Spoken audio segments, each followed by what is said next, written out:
বিলোনিয়া সীমান্ত থেকে শুরু করে আপনার মিরেশসরাই পর্যন্ত এবং পার্বত্য চট্টগ্রামের কিছু অংশ মিলায়ে প্রায় 1200 থেকে 1500 একরের একটা এক্সক্লুসিভ ইকোনমিক জোন করেছে, যেটা হচ্ছে শেখ মুজিবের নামে, এবং এই পুরো জোনটা দিয়েছে হচ্ছে ভারতকে।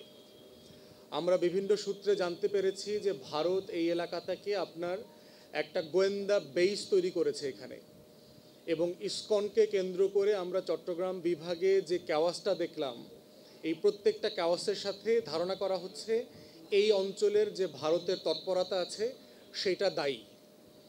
প্রশ্ন হচ্ছে, কেউ যদি বাংলাদেশে ব্যবসা করতে চায়, শিল্পাঞ্চল করতে চায়, এটা করতে আমাদের কোনো আপত্তি নাই, কিন্তু ভারতের মতো একটা আগ্রাসী শত্রু রাষ্ট্র তাকে এই রকম একটা কৌশলগত জায়গায়, আপনারা যদি ম্যাপ দেখেন, ফেনী কিন্তু বাংলাদেশের চিকেন নেক।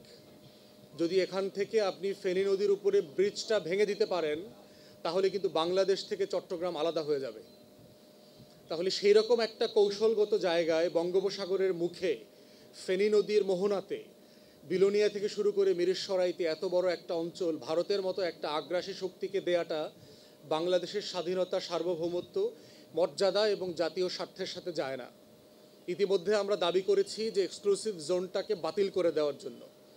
যদি বাতিল করতে না দেয়, তাহলে দ্বিতীয় অপশন হচ্ছে যে এখানে শুধু ভারত না, চীন, পাকিস্তান, রাশিয়া, আমেরিকা, প্রত্যেক রাষ্ট্রকে আপনি ব্যবসা করতে দেন, শুধু ভারতকে এক্সক্লুসিভ জোন দেওয়ার পক্ষে আমরা নই। এবং আমরা এবি পার্টির পক্ষ থেকে বলছি, বারবার দাবি করেছি যে বাংলাদেশের স্বাধীনতা, সার্বভৌমত্বের উপরে কোনো লেনদেন নাই, আমার জাতীয় স্বার্থ এবং আমার মর্যাদার উপরে কোনো লেনদেন নাই, আমি অন্য কারো অধিকারকে স্বীকার করি না। এজন্য যদি যা কিছু করতে হয়, ফেনীবাসীরা যেমন করবেন, যেভাবে ফেনীর তরুণরা রক্ত দিয়ে, বুক পেতে দিয়ে, জীবন দিয়ে যুদ্ধ করেছেন জুন, জুলাই, আগস্টে, ফেনী নদীর পানির হিস্সার জন্য, বিলোনিয়া সীমান্তকে বাংলাদেশের অংশ রাখার জন্য, মিরেশসরাই যেন বাংলাদেশ থেকে বঙ্গোপসাগরের মুখে আলাদা না হয়ে যায়, সেই লড়াইতেও ফেনীবাসী থাকবে। এবং এবি পার্টি এই লড়াইয়ের অংশীদার, আপনাদের সাথে থাকবে, ঢাকাতে বসে এবং সারা বাংলাদেশ থেকে ফেনীবাসীর সাথে এই সার্বভৌমত্বের লড়াইতে আমরা অংশীজন। আমরা বাংলাদেশ সরকারকে আহ্বান করছি যে ইতিমধ্যে আপনারা এই ইমিডিয়েটলি এই চুক্তিটাকে রিভিউ করেন, কি হচ্ছে এখানে। প্রয়োজনে ফেনীবাসীর একটা আবদার আছে যে বাংলাদেশের একটা ক্যান্টনমেন্ট, একটা সশস্ত্র বাহিনী অথবা নেভাল বেস এই বেলুনিয়াতে করবার জন্য। তাহলে, এবং আপনারা জানেন যে এই ফেনী সীমান্তের কারণে এখানে আমাদেরকে ট্রেন লাইন করতে দিচ্ছে না, ব্রিজ কালভার্ট করতে দিচ্ছে না, পাকা রাস্তা করতে দিচ্ছে না। কেমন অদ্ভুত আবদার! আমার দেশের ভিতরে, আমার মাটিতে আমি রাস্তা করব, ব্রিজ করব, ট্রেন করব, এটা ভারতের আপত্তিতে আমার 2 পয়সারও তো কিছু যায় আসে না।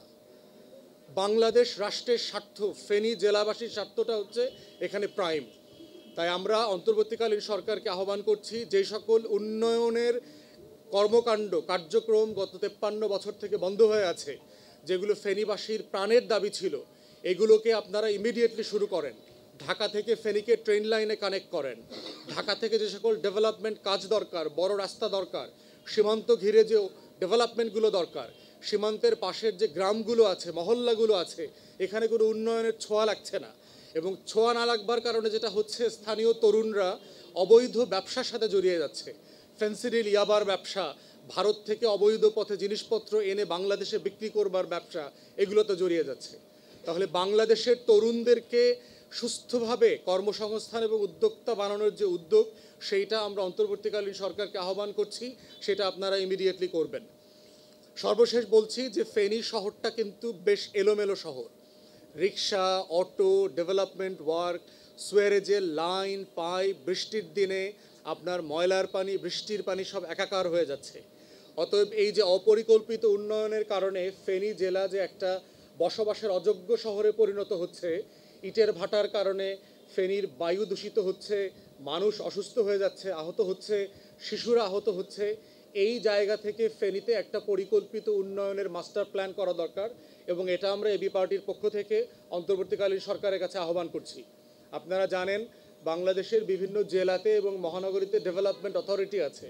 সেক্ষেত্রে ফেনীরও একটা ডেভেলপমেন্ট অথরিটি করা যেতে পারে, যাদের মাধ্যমে এখানকার যে নাগরিক সমাজ আছেন, এখানকার যারা বুদ্ধিজীবী আছেন, রাজনৈতিক দল আছেন, তাদের সাথে পরামর্শ করে এই উন্নয়নের একটা মাস্টার প্ল্যান করা দরকার, যেন ফেনী জেলা এখানকার মানুষের জন্য আবাসের জন্য উপযুক্ত হয়।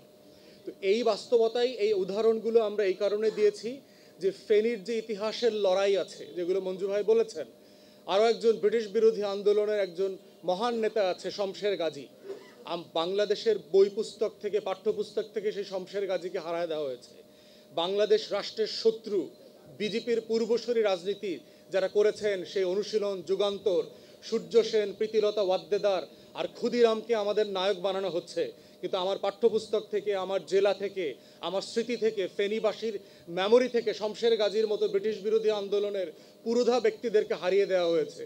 তাই আমরা দাবি করছি ফেনীবাসীর এই যে প্রাণের মানুষ, যে ব্রিটিশ বিরোধী আন্দোলনের নেতা, ওনাকে স্মরণে রাখবার জন্য ফেনীর স্কুলে কলেজে, ফেনীর পাড়ায় মহল্লায় শমশের গাজীকে নিয়ে কর্মশালা হওয়া দরকার, পাঠ্যপুস্তকের অংশ করার দরকার, প্রত্যেকটা ইভেন্টে শমশের গাজীকে নিয়ে প্রতিবেদন হওয়া দরকার। এবং ফেনীর যারা গণমাধ্যম কর্মী আছেন, আপনাদেরও এখানে দায়িত্ব আছে শমশের গাজীর মতো বীর পুরুষদেরকে ফেনীবাসীর পক্ষ থেকে তুলে ধরা, যারা ব্রিটিশ বিরোধী আন্দোলনে আমাদের পূর্বপুরুষের লড়াকু সৈনিক ছিলেন।